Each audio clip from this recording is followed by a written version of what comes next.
आप देख रहे हैं हमारी खास पेशकश विश्व गुरु और इस वक्त की बड़ी खबर जो आ रही है सियासी दुनिया से वो ये है कि कांग्रेस पार्टी के मुख्यमंत्री राष्ट्रपति के का जो भोज है, जो डिनर है आज का ऑफिशियल, जिसमें सारे विदेशी मेहमान शामिल होंगे, उसमें नहीं जा रहे हैं। अब ये ऑफिशियल बॉयकॉट नहीं है क्योंकि हर किसी ने अपनी कोई ना कोई वजह बताई है, लेकिन ये साफ है चाहे सिद्धरामैया हो, भूपेश बघेल हो, अशोक गहलोत हो, कोई भी मुख्यमंत्री कांग्रेस पार्टी का राष्ट्रपति के इस डिनर में शामिल नहीं हो रहा है। अनऑफिशियल बॉयकॉट इसको आप कह सकते हैं। अब भूपेश बघेल साहब का रिएक्शन इस पर आया है, उनसे सवाल पूछा गया कि आप जाएंगे या नहीं, तो उनका जवाब आप सुनिए। और इस बात पर भी रिएक्ट कर रहे हैं कि मल्लिकार्जुन खड़गे को भी न्योता नहीं मिला है। सुनते हैं भूपेश बघेल की बात। प्रेसिडेंट डिनर में 3 राज्यों के सीएम बुलाएंगे। अब भाई ऐसा है कि नो फ्लाइंग जोन हो गया है, आपको कैसे जाओगे? G20 का जो डिनर है उसमें खड़गे जी को आमंत्रित नहीं किया है, राज्यसभा के नेता प्रतिपक्ष भी है। ये तो दुर्भाग्यजनक बात है। साफ कह रहे हैं भूपेश बघेल की नो फ्लाइंग जोन बन गई है दिल्ली, तो हम कैसे जाएं? इसकी सच्चाई क्या है, जरा देवेंद्र से समझते हैं। अब ये किया गया कि पहले तो 250 जो फ्लाइट्स थी उनको G20 की मीटिंग को लेके उनको डाइवर्ट किया गया, लेकिन साथ साथ ये तय कर दिया गया था कि जो भी चीफ मिनिस्टर हैं, गवर्नर हैं, उनके जो स्टेट एयरक्राफ्ट हैं, उनके दिल्ली लैंडिंग में कोई भी समस्या नहीं थी और उनको किसी प्रकार की कोई अतिरिक्त परमिशन की भी ज़रूरत नहीं थी, सिर्फ इन्फॉर्म करना था। इसके अलावा जो प्राइवेट चार्टर्ड प्लेन हैं उनके लैंडिंग के लिए जरूर एक रिक्वायरमेंट था, उस रिक्वायरमेंट को भी अगर आप फुलफिल कर देते तो प्राइवेट अभी अगर मान लीजिए किसी मुख्यमंत्री को जाना है, भूपेश बघेल को ही जाना हो, अभी भी जाना, और क्योंकि वो तो इवेंट अभी शाम में होगा, तो कोई दिक्कत नहीं है आने में। बिल्कुल कोई दिक्कत नहीं आने में। और प्राइवेट चार्टर से भी अगर आना चाहे तो सिर्फ उसका एक फॉर्मेट है जिसमें आपको बताना है, क्योंकि प्राइवेट चार्टर तो पता नहीं ना कि किसका है। हाँ। तो उसमें आप बतौर मुख्यमंत्री अगर आ रहे हैं और आपके पास कई बार ऐसा होता है, कुछ स्टेट ऐसे हैं जिनके पास अपना स्टेट एयरक्राफ्ट नहीं है, वो समय समय पर प्राइवेट चार्टर को हायर करते हैं और बदले में उनका भुगतान कर देते हैं। तो अगर वो स्थिति भी है तो वो आसानी से MHA से बात करके उसका रिक्वायरमेंट फुलफिल किया जा सकता है। सिविल एविएशन उसके बाद बाकी सारी चीज़ें फॉर्मेलिटी पूरी कर देगा। लेकिन अगर आने की मंशा ना हो, और आने की मंशा सौरभ इस लिहाज से कह रहा हूं कि जैसे कर्नाटक के मुख्यमंत्री सिद्धारमैया, उनकी तरफ से ये बताया गया क्योंकि उनका ऑलरेडी हुबली में एक प्रोग्राम है इसलिए वो राष्ट्रपति के इस डिनर में नहीं जा रहे हैं। आप अंदाज़ा लगाइए कि अगर एक मुख्यमंत्री का किसी ज़िले का कोई प्रोग्राम हो, क्या उस प्रोग्राम को 1 दिन के लिए टाला नहीं जा सकता, 2 दिन के लिए टाला नहीं जा सकता? और यहाँ पर राष्ट्रपति इनवाइट कर रही हैं G20 समिट के लिए, उसमें आप नहीं आ रहे हैं, तो ये सीधे सीधे पॉलिटिक्स समझ में आ रही है। बाकी नेता तो बोल भी रहे हैं।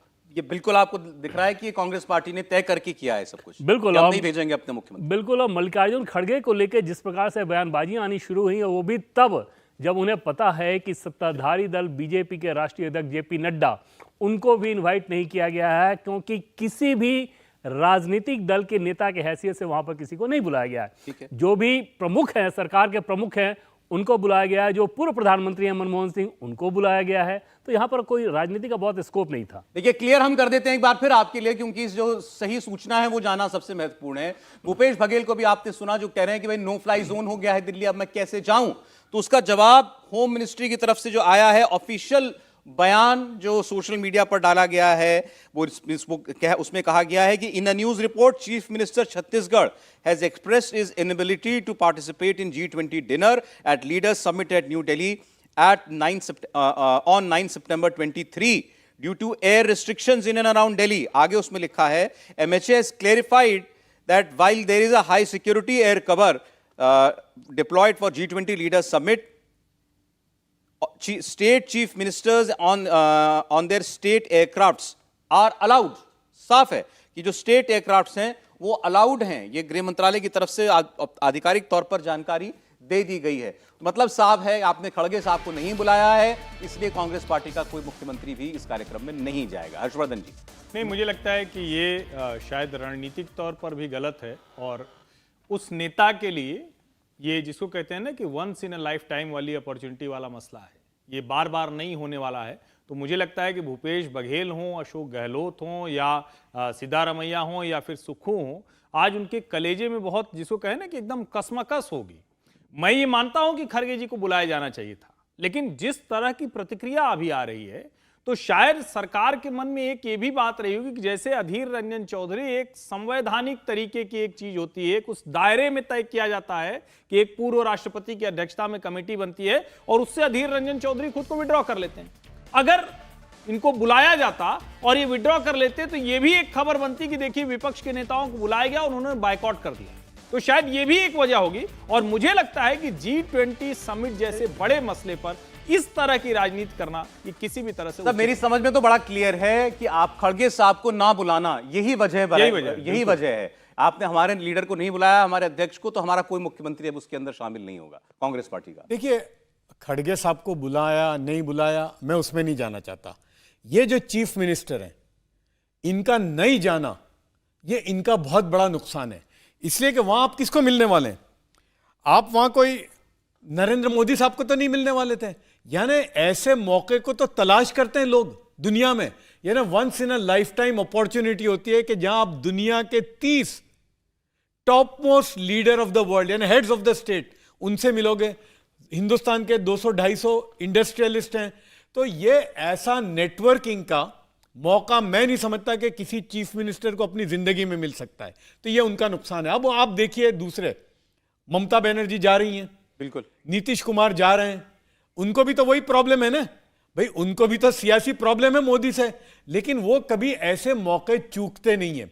तो मैं समझता हूं कि इसमें नहीं जाने का नुकसान वो चीफ मिनिस्टरों को होगा। अरे भाई, आप अपने स्टेट को रिप्रेजेंट करते हैं ना वहां पर जाकर के। और किससे मिलने वाले हैं आप? आपको जॉय बाइडेन से हाथ मिलाने का मौका मिलेगा। एक से एक टॉप अमेरिकन आए वहां पर, फ्रांस के आए, दुनिया भर के टॉप लोग आए। मुख्यमंत्री के तौर पर आपकी पहली जिम्मेदारी अपने राज्य को प्रतिनिधित्व करना है ना। आप वहां जाकर के बताते भाई हम राजस्थान हैं, हम छत्तीसगढ़ हैं, हमारे यहाँ पर ये इन्वेस्टमेंट, आइए इन्वेस्टमेंट के लिए भी आप बात कर सकते थे। नहीं, और कमाल की बात ये भी है कि जहां बघेल जी और गहलोत जी कह रहे हैं कि हमें नहीं मिल पा रही है, वहीं भगवंत मान जी कैसे आ जाएंगे, वहीं ममता बनर्जी कैसे आ जाएंगी, वहीं नीतीश कुमार कैसे आ जाएंगे। और ये मैं इसलिए नाम ले रहा हूं कि आप सोचिए कि कलकत्ता से अगर आ जाएगा तो कर्नाटक से क्यों नहीं आएगा, अगर बिहार से आ जाएगा तो छत्तीसगढ़ से क्यों नहीं आएगा, और अगर यहां पंजाब से आ जाएगा तो हिमाचल और राजस्थान से क्यों नहीं आएगा। तो इसका सीधा सा मतलब है कि वो चूंकि उनको एक स्टैंड अपना रखना है, विरोध जताना है, तो ये बहाने सर इसको तो देखिए, मैं इसमें ये जो आपने नाम लिए, ये दिल्ली एयरपोर्ट की तस्वीर, सर एक सेकंड बस, दिल्ली एयरपोर्ट की तस्वीरें, हेमंत सोरेन पहुंचे हैं, ये जाएंगे कार्यक्रम में, इनका जहाज अभी दिल्ली एयरपोर्ट में उतर रहा है, लैंड हुए हैं वो दिल्ली एयरपोर्ट। अलायंस के सदस्य हैं, उस इंडिया अलायंस के ही सदस्य हैं। तो कौन सा नो फ्लाई जोन है ये? ममता जी भी देखिए वही तो है। इंडिया अलायंस में इसको सीधे सीधे आप देखिए, राहुल गांधी की लाइन नहीं टो कर रहे ना, इसका मतलब ये देखिए कांग्रेस की लाइन पर नहीं चल रही। ममता, नीतीश कुमार, हेमंत सोरेन, अरविंद केजरीवाल, भगवंत मान। नहीं, मैं आपको बताऊं भाई, देखिए खड़गे साहब को नहीं बुलाना वो अपनी जगह पर अलग चीज है, लेकिन ये जो चीफ मिनिस्टर है भाई, आपको तो इन्वेस्टमेंट चाहिए, आपको ताल्लुकात चाहिए, ये मौका आपको कब मिलता? तो आपने एक बहुत बड़ी अपॉर्चुनिटी गुमाई है ना आकर। अब ये मानते हैं आपकी ये इस गठबंधन के अंदर भी कहीं ना कहीं एक हल्की दरार जैसा तो कुछ साफ इसमें अब दिखाई दे रहा है। नहीं, निश्चित तौर पर दिखेगा। अभी इसी बात पर ये कांग्रेस को कभी अच्छा नहीं लगता है कि उनकी तय लाइन से इतर कोई जाए, और यही वजह थी कि केजरीवाल और कांग्रेस के संबंध बहुत मुश्किल से बने। उसकी वजह भी बने नीतीश कुमार, और अंत में नीतीश कुमार को भी वो जो मनचाहा उनका पद था, वो जो भूमिका थी, वो नहीं मिली। अभी नीतीश कुमार भी आने की बात है, जो अभी तक सुनाई दे रहा है। हेमंत सोरेन आ ही चुके हैं, ममता बनर्जी आ रही हैं, अरविंद केजरीवाल, भगवंत मान आ रहे हैं। अब ऐसे में कांग्रेस पार्टी के लिए सचमुच ये बड़ी उलझन वाली बात होगी कि अब वो कैसे इस अलायंस के साथ बैठेगी, कैसे वो इनके साथ। और कमाल की बात ये है कि इसमें ये जो नया अलायंस बना, उसके नेता तो हैं ही, जो यूपीए में शामिल थे वो भी आ रहे हैं।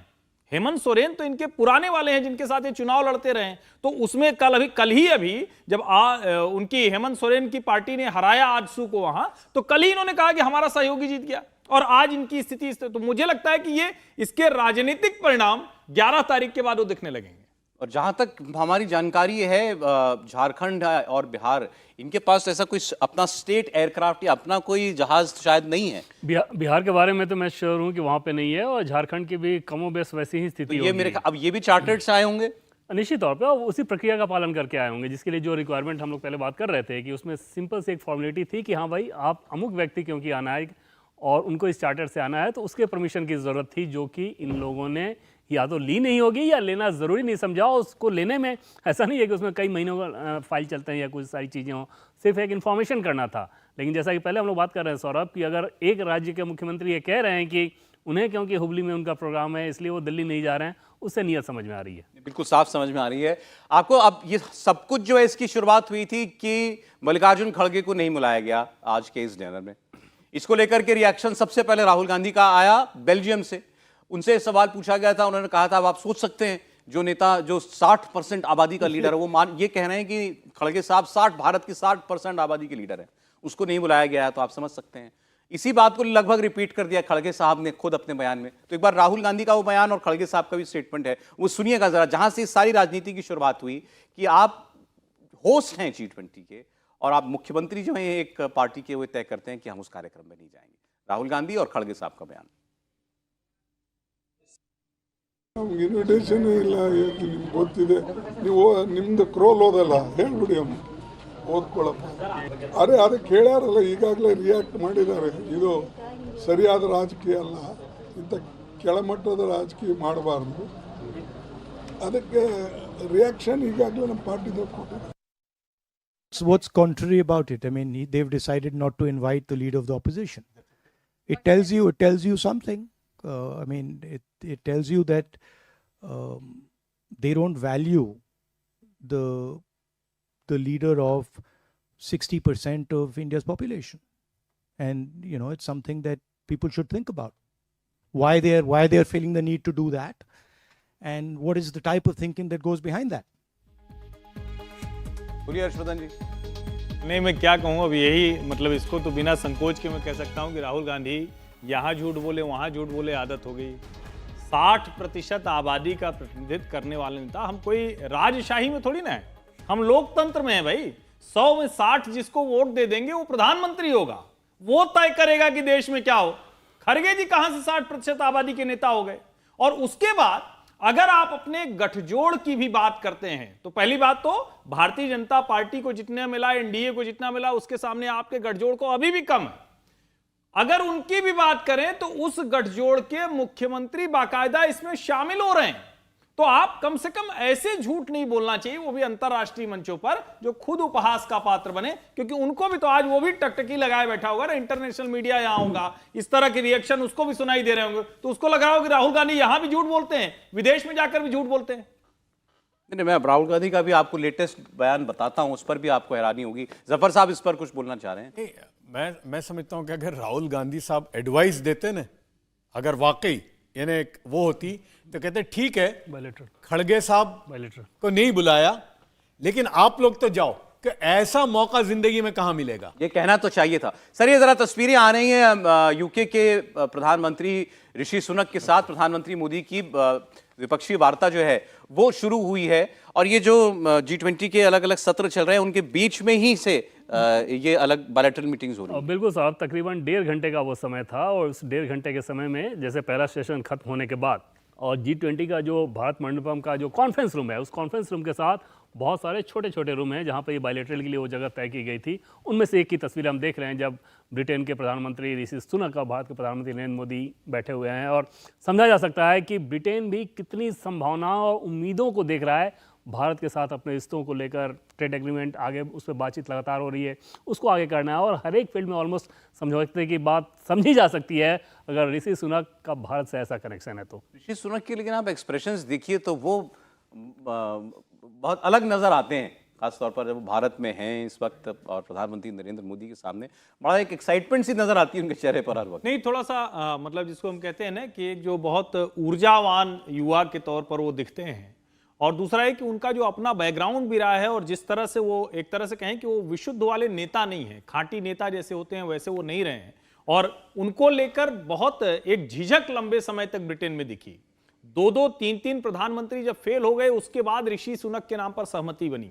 उनके जो भारतीय रिश्ते हैं उसकी वजह से उनको, जिसको कहें कि पहले जो प्रतिरोध झेलना पड़ा, आज वो उनके लिए पूंजी हो गया है। और जब वो भारत में है और उनको ये लग रहा है कि अगर भारत से हमारे रिश्ते बेहतर हो गए तो शायद वो मुश्किलें, विशेष करके जो अर्थव्यवस्था के तौर पर ब्रिटेन की स्थिति है, क्योंकि ब्रिटिश कंपनियां आज बहुत बुरे हाल में हैं, अमेरिकी कंपनियां अभी उस दौर में नहीं पहुंची हैं जहां उन्हें सर्वाइवल के लिए बड़ा संकट झेलना पड़ेगा, अभी वो बहुत अच्छी स्थिति में। लेकिन यूरोपीय यूनियन के देशों की कंपनियां और ब्रिटिश कंपनियां, उनको बहुत बड़ी मुश्किल है। दूसरा, उनका जिसको हम कहते हैं ना कि दूसरे देशों के साथ जो कारोबारी रिश्ता है उसमें भारत एक उम्मीद की किरण के तौर पर देख रहा है। लेकिन अभी चूंकि भारत का हाथ थोड़ा मजबूत है तो ऋषि सुनक चाहते हैं कि अपने पक्ष की भी कुछ चीजें हासिल करें, और वो ये कह भी रहे हैं कि फ्री ट्रेड एग्रीमेंट में जाने से पहले हम ब्रिटेन के हितों को भी सुनिश्चित करेंगे, जो मुझे लगता है कि वहां के प्रधानमंत्री के नाते उनकी जिम्मेदारी है। जफर जी, नहीं देखिए, बिल्कुल ऋषि सुनक अगर ये फ्री ट्रेड एग्रीमेंट अगर इसको हासिल कर लेते हैं तो ये इनकी बहुत बड़ी जीत होगी।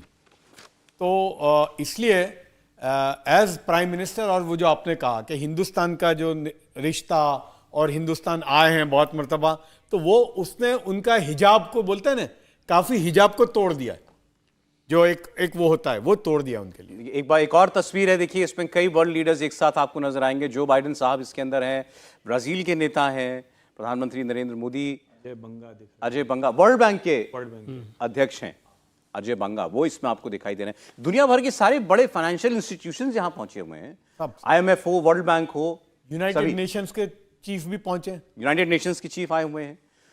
नहीं, इसको इस तरह से भी देखा जाना चाहिए। कई बार हम लोग कहते हैं ना कि कैसे हम क्या कुछ ज्यादा प्रशंसा में तो नहीं आ गए, अपना देश है, खुश हो ले रहे हैं भैया, अपने से खुश होने में क्या मिलेगा।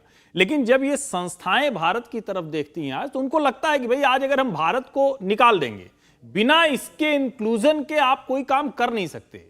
और आज वो इंक्लूजन जब होता हुआ दिख रहा है तो उसमें इन संस्थाओं को लिखता है कि हमारी जो प्रासंगिकता है, हम रेलिवेंट बने रह सकते हैं क्या, उस रेलिवेंसी के लिए आज आपको सब यहां दिखते हैं। और उस रेलिवेंसी में दुनिया के जो दूसरे देश हैं, एक तरह से मैं कहूं कि वो भी उनको लगता है कि हमारी मदद से हम फिर से उस विश्व की कल्पना कर सकते हैं जो एक तरह से फ्रैक्चर्ड है, टूटा फूटा सा है, एक दूसरे के ऊपर भरोसा नहीं है, हर कोई सिर्फ मार काट में लगा हुआ है। तो उसमें ये एक बड़े मंच के तौर पर दिखता है। और मुझे लगता है कि G20 समिट एक उसी तरह की, जिसको हम कहते हैं रे ऑफ होप, कुछ उस तरह की चीज दिख रही है। ये पहला सत्र मतलब वहां पूरा हो चुका है, one earth one family one future, ये 3 सत्र होने थे इसी नाम से। पहला सत्र पूरा हो चुका है, उसके बाद एक वर्किंग लंच भी उसमें होना था देवेंद्र। हाँ बिल्कुल, और उसको इसी रूप में रखा गया था सौरभ कि जिसको बायलैटरल करना है वो बायलैटरल कर ले, बाकी आप लंच का जो टाइम है अपना लंच कर लें, और फिर 3 बजे के बाद दूसरे सत्र की शुरुआत होनी थी। इस बीच में बाकी दूसरे देश भी जिनको अपने बायलैटरल्स करने थे वो कर रहे हैं। अच्छा, बाकी देशों की भी अपनी और देशों के साथ नेताओं की मुलाकात है। और मेन जो कॉन्फ्रेंस रूम है, उस कॉन्फ्रेंस रूम के साथ ऐसे बहुत सारे कमरे हैं जो कि बायलैटरल के लिए ही रखे गए। और शाम को जाएंगे सब राष्ट्रपति भवन, शाम को 7:30 बजे सभी राष्ट्रपति भवन में जाना। चलिए, और उस पर हम लोग पहले बात कर रहे थे कि कांग्रेस पार्टी के जो मुख्यमंत्री हैं वो नहीं पहुंच रहे हैं। किसी ने कहा फ्लाइट की परमिशन नहीं मिली है, किसी ने कहा मेरी अपनी अलग एक व्यस्तता है।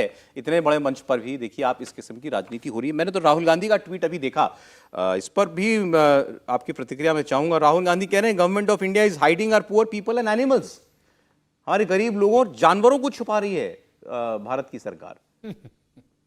इसका मैं आपको कॉन्टेक्स्ट बता देता हूं क्यों अचानक की बात हुई है। कांग्रेस पार्टी ने, जयराम रमेश ने दिन में एक ट्वीट किया था, एक पोस्ट की थी एक्स पर, और उन्होंने कहा था कि जो आवारा कुत्ते होते हैं, जो स्ट्रे डॉग्स होते हैं, उनको पकड़ के उनको पकड़ा जा रहा है। उन्होंने कहा कि बड़ी ये तो काम है म्युनिसिपैलिटी का, कुत्तों के साथ बड़ी बेरहमी हो रही है। ये जयराम रमेश लिख रहे थे और राहुल गांधी लिख रहे हैं कि भारत की सरकार अपने गरीब लोगों को, जानवरों को छुपा रही है इन मेहमानों से जो आए हुए हैं, और भारत की असलियत अपने मेहमानों से नहीं छुपानी चाहिए। ये राहुल गांधी जी कह रहे हैं। ये स्ट्रे डॉग्स जो है ना, इसका इतना बड़ा मेनेस बोलते हैं ना, बच्चे ये इनको मालूम है, बल्कि म्युनिसिपैलिटी का एक डिपार्टमेंट ये काम करता है शहरों के अंदर, ये स्ट्रे डॉग्स को पकड़ कर ले जाते हैं, वरना ये इतनी बड़ी मुसीबत है ये तो। नहीं, मैं तो ये समझना चाहता हूं सर कि यही क्यों याद आया होगा राहुल गांधी को या कांग्रेस पार्टी को? नहीं, सिर्फ यही नहीं याद आया। आप देखिए, सऊदी अरब के शासक आते हैं और उनके सामने भारतीय नृत्य संगीत चलता है तो वो कांग्रेस को नहीं समझ में आ रहा है। यहाँ जब हम कहते हैं तो वो खोज के लाते हैं पुरानी वाली होर्डिंग जिसमें कभी कोई लगाया होगा कि मोदी वर्ल्ड रैंकिंग में सबसे बड़े नेता हैं, वो इनको याद आता है। ये इस वक्त कहीं कोई आयोजन होता है तो ऐसा थोड़ी ना होगा, मान लीजिए कहीं कोई कंस्ट्रक्शन ही चल रहा है, जैसे एयरपोर्ट से आप आएंगे तो पूरा देश इस वक्त निर्माण की प्रक्रिया में, वहां पर G20 के बड़े बड़े फ्लैग्स लग गए हैं, अब उसमें भी इनको दिक्कत है।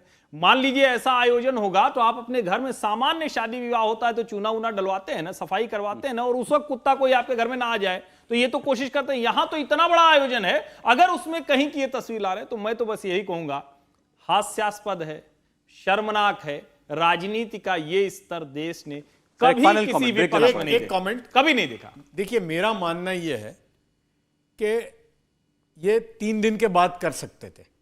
अभी जो हमारे मुल्क का इतना बड़ा, यानी आप सोच लीजिए कि 30 मुल्क के सरबरा, वर्ल्ड बैंक के प्रेसिडेंट, IMF के, यूनाइटेड, कौन नहीं आया?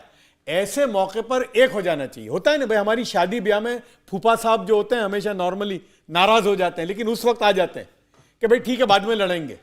तो एक सीज फायर नहीं होता वॉर में, होना भाई चाहिए आप था। सियासत करिए ठीक। लेकिन यही करिए। लेकिन 3 दिन जब पूरा बोले नहीं अभी तो हम एक हैं सब, अभी हमारा कोई प्रॉब्लम नहीं है, हम करेंगे इसको बाद में, यह होना चाहिए था। आपने जो कहा ना कि एक हो जाना चाहिए था, सीज फायर, या उल्टा हो रहा है, यहाँ तो कमियां गिन गिन कर दिखाई जा रही हैं, बताई जा रही हैं कि ये यूरोपीय यूनियन गए हैं। इंडिया टीवी हर वक्त हर जगह डाउनलोड करने के लिए सर्च करें India TV news Google play store या ऐप स्टोर पर।